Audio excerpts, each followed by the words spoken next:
Avui farem arancini, boles d'arròs farcides i fregides. Necessitem arròs, mantega, formatge ratllat, botifarró salsitxa, ceba, polpa de tomàquet, una mica de vi, sal, oli, pebre, farina i oli per fregir.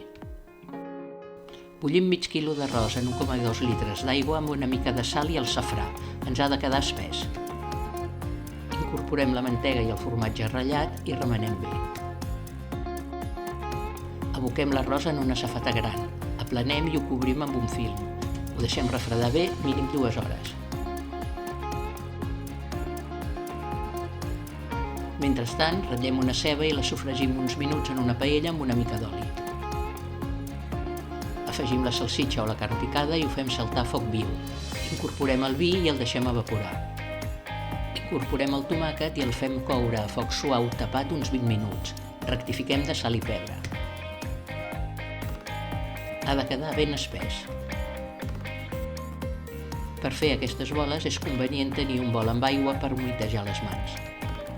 Posem una cullerada de farcit i una mica de mozzarella al forat.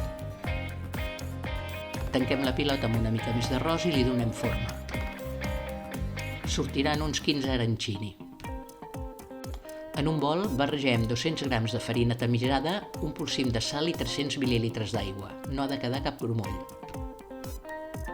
Passem cada arancini per la pasta i pel pa ratllat que quedin ben coberts. Els tapem i els deixem una estona a la nevera. Els fregirem en abundant oli calent en un pot o cassó.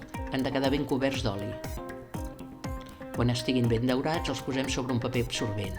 Els podem consumir calents o tebis.